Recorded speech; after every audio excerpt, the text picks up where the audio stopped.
राजीव रोज की तरह स्कूल से घर लौटा और देखा कि उसकी नानी माँ की माँ आई हुई हैं।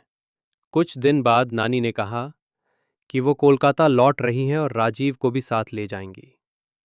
ये सुनकर राजीव खुशी से उछल पड़ा। मैं चलूंगा। उस दिन उसने देर तक क्रिकेट खेला क्योंकि उसे पता था कि वहां जाकर शायद खेलने का मौका ना मिले। रात को पढ़ाई कर जल्दी सो गया क्योंकि अगली सुबह उसे जल्दी उठना था। सुबह 5 बजे उठकर तैयार हुआ और नानी के साथ स्टेशन पहुंचा। ट्रेन का इंतजार किया और जैसे ही ट्रेन आई उसमें चढ़ गया। शुरुआत में ट्रेन थोड़ी खाली थी, लेकिन धीरे धीरे भीड़ बढ़ने लगी। राजीव ने नानी से पूछा, रेलवे लाइन कैसे बनी? नानी ने बताया, ब्रिटिश काल में शुरुआत। सन 1832 में भारत ब्रिटिश शासन के अधीन था।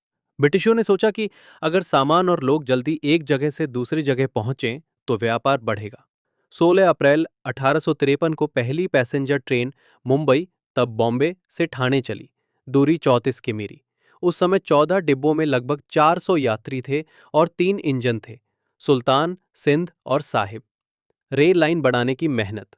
हजारों भारतीय मजदूरों ने धूप बारिश में काम किया, पहाड़ काटे, पुल बनाए। कहीं लाइन घने जंगलों से गुजरी, कहीं पहाड़ में सुरंग बनानी पड़ी। फैलाव।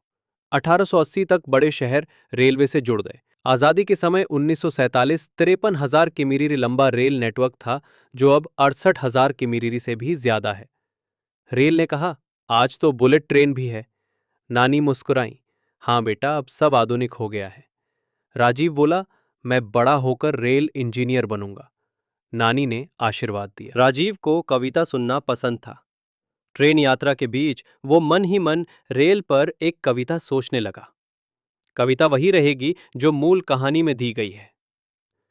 कोलकाता पहुंचकर लाल बाजार स्टेशन पर उतरते समय राजीव नानी से बिछड़ गया और घबरा गया। लेकिन थोड़ी देर बाद नानी दिख गई। दोनों बस से नानी के किराए के घर पहुंचे। वहां राजीव की मुलाकात मकान मालिक के बेटे लकी मामा से हुई। शाम को छुपन छुपाई खेली। हालांकि मोहल्ले के बड़े लोग डांटते थे, राजीव को परवाह नहीं थी। वो खेल का आनंद लेता रहा। अगले दिन राजीव लकी के साथ घूमने निकला। नानी सब्जी बेचती थी, तो कभी कभी वो उनके पास भी बैठता। वहां एक नया किराएदार परिवार आया, जिनमें राजीव की उम्र की एक लड़की थी। जल्दी ही दोनों दोस्त बन गए।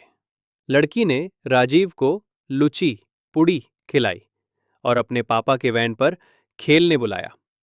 तभी वहां एक पागल आदमी आ गया, जिससे राजीव बहुत डर गया। लकी को गुस्सा आया और उसने उस पागल को कुछ कहा, पर राजीव डर के मारे वैन से गिर गया।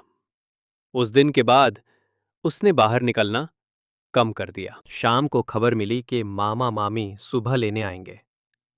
राजीव खुश था।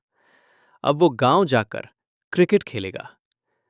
लेकिन उसकी नई दोस्त उदास हो गई और कमरे में चली गई। सुबह माता पिता आए और राजीव गांव लौट गया। उसने लड़की से बात नहीं की, क्योंकि उसे शक था कि पागल आदमी को उसी ने बुलाया था। गांव पहुंचकर राजीव ने महसूस किया कि कोलकाता बंद सा शहर है, जबकि उसका गांव खुला और हरा भरा है। रात को उसने इन दिनों की सारी बातें अपनी डायरी में लिखीं और सो गया।